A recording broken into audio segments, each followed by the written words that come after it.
caused by it in other parts of the country as well, especially hilly areas.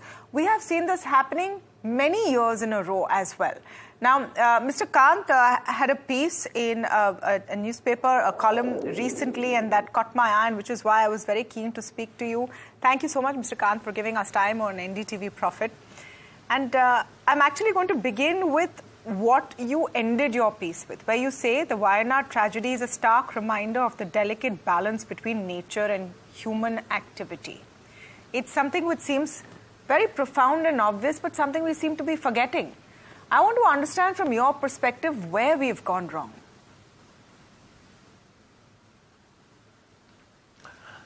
So, Tamanna, the challenge is that whatever we do, all our activities have to be compatible with sustainability. And what we are witnessing, not merely in Wayanad or the Western Ghats, but even in the Himalayan states of Uttarakhand, Himachal, is reckless construction. What we are seeing is huge amount of road construction, tunnel construction, major projects going on, and more than that, huge imprint of the human element, which is impacting the ecology without any scientific study of the carrying capacity of the region. So it's very important that in all these areas, these are very, very sensitive areas, particularly the Western Ghats, which figure amongst the one of the 8 biodiversity hotspots in the world. They are, Wayanad, for instance, has some of the rarest natural reserves. It has some of the most beautiful mountains. It has some of the most beautiful wildlife parks. But all this, and I've lived a very long innings of my life in Kerala, and I was the district collector in the neighboring district of Calicut, and I was a very frequent visitor to Wayanad, and my heart really breaks out, and I feel very devastated because Wayanad was actually almost close to 85% green dense forest. In 1950, 85% green dense forest. There has been a 62% decline in green dense forest, and that has been replaced by a huge amount of plantation crops. So what you've seen in recent times is greenery in the form of rubber plantation, tea plantation and coffee plantation replacing green dense forest.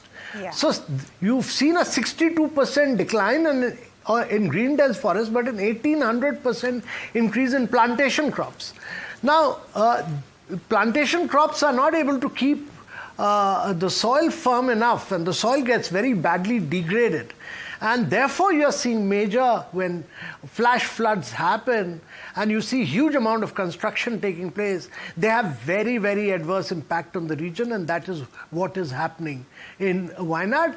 But a similar story can be seen in exactly the same story of landslides and flash floods occurring in Uttarakhand and Himachal as a consequence of our lack of scientific study and our inability to do good scientific construction based on carrying capacity of the region. So you're absolutely right, Mr. Kant. We've seen this in Uttarakhand, we have seen this in Himachal, we have seen this in many other areas of the country. I mean, our cities get flooded, but that's a slightly different issue, and I'll come to that in a bit. My question is, number one, who is responsible? And I don't mean this from a political blame game kind of point of view. You are someone who's seen the inside of how government machinery works, how it all functions. And the layman thinks, oh, it's all corruption. People go for permissions. They're given permissions to do whatever they want. There is no ecological survey. Anyone is building just anywhere. We keep using the word rampant construction. I want to understand how it actually happens. How do we get to a messy state like what we've seen in, for example, a Wayanad? So the important thing is that in all these regions, the power to give clearances for, authority to give clearances for construction is vested with the local panchayat. And in some of the other regions, it's vested where there are municipalities, they are vested with the municipalities, elected municipalities. Now, neither the panchayats or the elected municipalities have any knowledge of either the carrying capacity of the region or they have any scientific studies available with them. So they go on recklessly giving clearances for all construction. All construction, wherever required, anybody seeking permission is given a construction permit.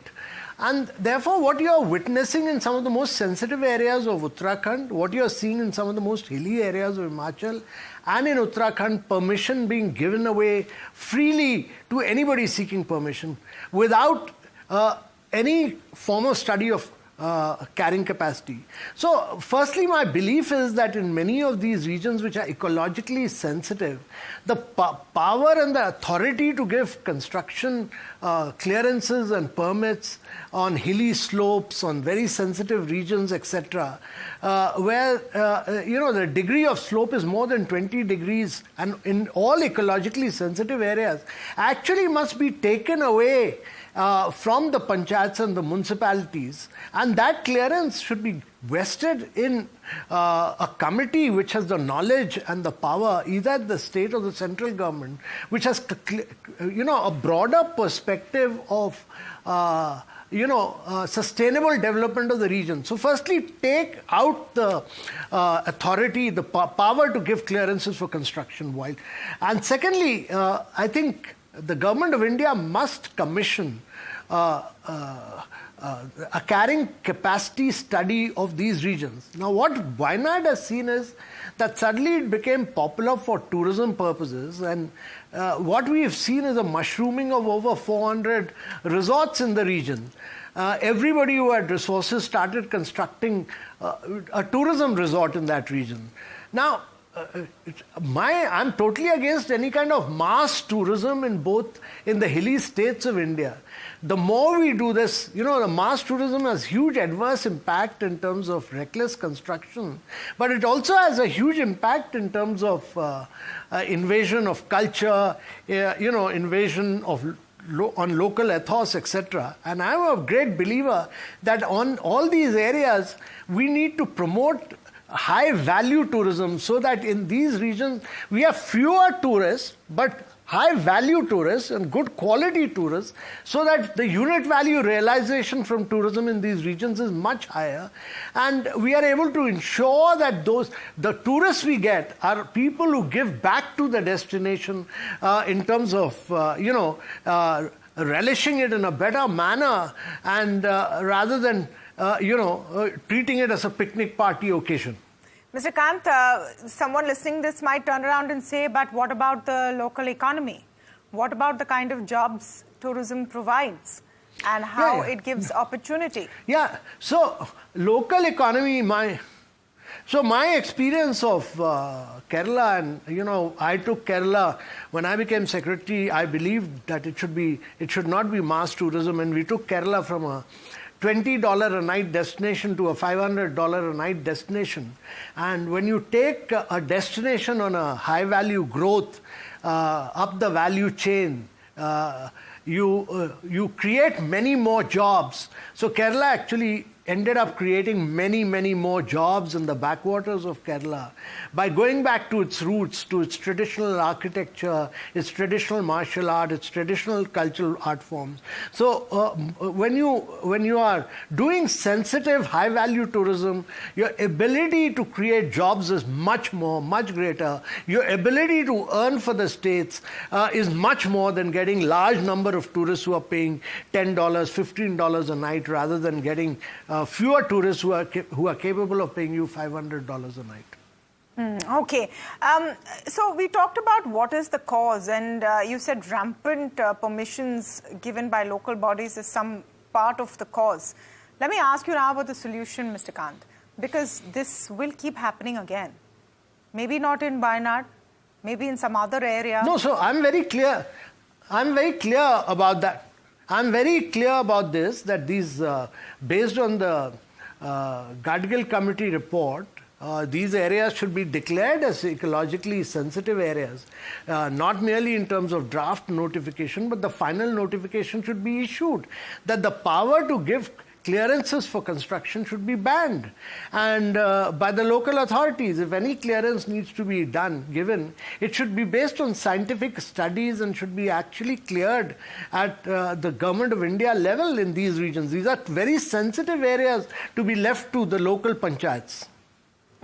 So that is in terms of permissions. What about what is already constructed? Because year after year, you're going to have the same problem. There is already rampant and excessive construction, which that ecology cannot, tolerate, or carrying capacity, as you have mentioned it. How do you reform that?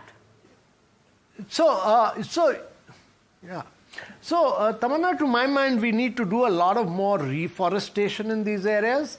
We need to bring in very sustainable agricultural practices, because local population will be able to create many more jobs with sustainable agricultural practices and with reforestation. What we have witnessed in regions like Wayanad is a move away from forestation. Now, you need to bring back green forestation, and that can itself be a venue for a huge amount of job creation. What you need to do is to bring back sustainable agriculture rather than large-scale plantation, which, to my mind, has a very huge adverse implication on the soil culture of the region. You think it's time to take a harsh measure, and I'm asking this, knowing full well what the extent of devastation has been, but you think it's time to take harsh measures in some of these areas, go in and break down construction which doesn't meet norms, where permissions have given incorrectly? No, I'm not talking about. I'm talking about being, taking a very long-term, constructive and a positive approach for the good of the society. And the good of the society is when development takes place which is compatible with sustainability, where human development is not compatible with sustainability. You will have very adverse impact in the long term. And therefore, my view is that change of land use should not be permitted. It should be very careful. It's an issue which needs very careful handling. Construction of tunnels in these areas should not be permitted. Construction of roads should be very sensitively handled. And all construction in these regions should be based on carrying capacity. Now, whatever construction has earlier taken place which is illegal needs to be a very hard look needs to be taken at that.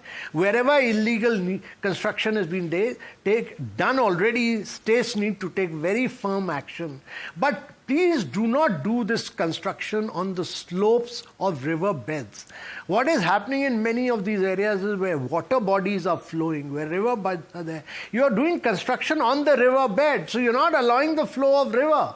And therefore, when the anger of natural gods take place, these constructed areas are just getting devastated. So let us not do things which are scientifically not valid and not correct, and that will have a very adverse impact, especially in some of the biodiversity hotspots of the country. Just last point, Mr. Kant, because I know you have shortage of time as well. We've talked about hilly areas. We've talked about the devastation in Wayanad. What about our cities? A Mumbai, a Delhi, a Bengaluru, a Chennai? So cities, there's a... Yeah. Yes. No, so that's a very important point, because we must understand that 42 of us cities have been rated amongst the 50 worst polluted cities in the world. And Delhi has been rated as the worst capital in the world in terms of air quality. Now, obviously, there's a collapse on urban governance. There's a collapse of municipal governance. And we need to get this act right. We need to clean up our cities. Household segregation of waste is not taking place. Municipalities are not collecting waste. They are not treating the waste properly. And so we have good examples of how municipal governance has been reformed in Indore, in Surat, in Mysore, cities after cities. So we need to really create a huge sense of competition amongst the Indian cities, the top 50 cities, and they must become the finest cities of India. And if these 50 cities become the finest cities of India and are able to clean up air pollution, then they will have a huge demonstration impact on the other cities of India. So there is to my mind, one of the biggest challenges for India is to invest its resources on good municipal governance, lay focus on governance, lay focus on capacity development, focus on outcomes, and clean up these 50 cities of India. Well, I hope there is real action on this, because we sometimes, it comes and goes in the news cycle, frankly. And it becomes the headline of that day and of that week. But the extent of devastation and the extent of economic hindrance when you don't have cities and you don't have regions which are ecologically sustainable is really something that we can't begin to imagine. Thank you so much, Mr. Amitabh Kant, for joining us and giving us your perspective. No, my view is that... Yeah. Yes, sir. Thank you. Thank you. No, my view is that if we are able to improve our 50 of our top cities in terms of the quality of life and in terms of better municipal governance,